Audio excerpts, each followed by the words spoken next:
જય શ્રી કૃષ્ણ મિત્રો, કેમ છો?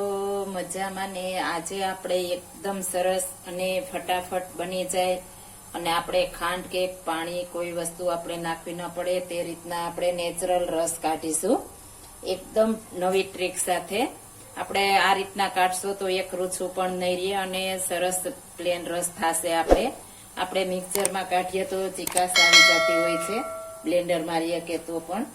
એટલા માટે આપણે આ રીતના કાઢીશું તો એકદમ સરસ આપણે રસ થશે. અને પેલાના માણસો આપણે ચાદરા આવે છે તેમાં કાઢતા, પણ આપણે અત્યારે તે અવેલેબલ ન હોય તો આ રીતના કાઢીશું તો તે રીતના જ નીકળશે. પેલાના માણસો કાઢતા એ રીતના. આ રસ કાઢવા માટે મેં રત્નાગીરી હાફૂસ અને કેસર કેરી લીધી છે. આપણે ગીરની કેસર કેરી છે, એકદમ મીઠી આવે છે. અને આ રત્નાગીરી હાફૂસ પણ એકદમ મીઠી આવે છે અને એમાં રૂછા જરા પણ હોય નહીં, એવા મસ્ત આપણે આ રત્નાગીરી હાફૂસ આવે છે. આ રત્નાગીરી હાફૂસ કેરી એકદમ મીઠી હોય છે સ્વાદમાં અને ટેસ્ટ પણ એટલો મસ્ત હોય છે. અને આપણે આ ગીરની કેસર કેરી પણ તેવી જ હોય છે, એકદમ સરસ કેસરી અને એકદમ સરસ મીઠી હોય છે. હવે આપણે પેલા કેરીને આપણે બે ભાગમાં કટ કરી લેશું. આ રીતના આગળ ને પાછળ બે રીતના આપણે કટિંગ કરી લેશું. એકદમ સરસ આપણે આ રત્નાગીરી હાફૂસ કેસર કેરી હોય છે, કેસરી કલર હોય છે. આ રીતના આપણે કટિંગ કરી લેશું બધી કેરી.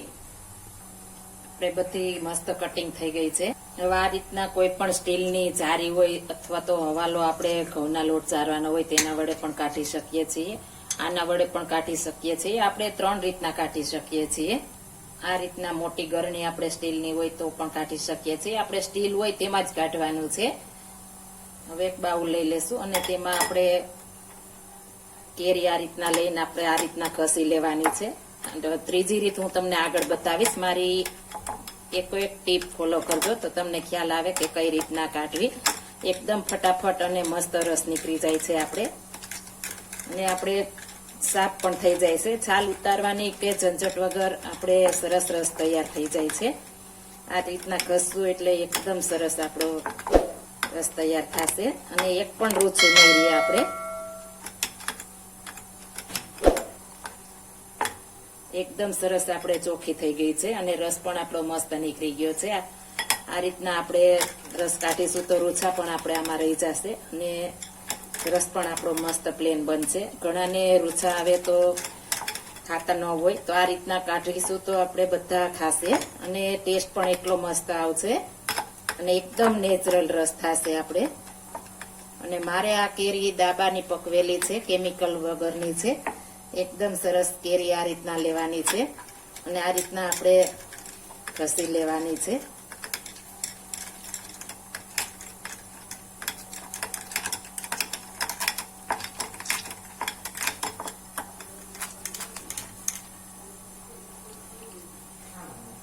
આપણે આ એક સ્ટ્રીક થઈ છે. આપણે એકદમ સરસ આપણો પ્લેન રસ થઈ ગયો છે. હવે આપણે બીજી સ્ટ્રીકથી કાઢીશું અને ફટાફટ બની જાય અને ખાવાની પણ આપને મજા આવે એટલો મસ્ત આપણે આ રસ બને છે. હવે આપણે બીજી સ્ટીકથી કાઢીશું.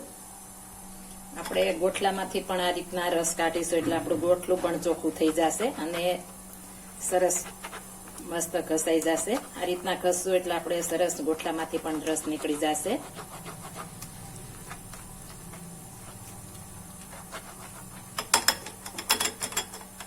આપણે ગોઠલીમાંથી પણ રસ નીકળી ગયો છે.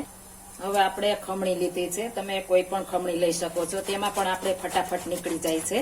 આ રીતના કાઢીશું એટલે આમાં પણ આપણે ફટાફટ અને એકદમ ચોખ્ખાઈથી થઈ જાય છે રસ.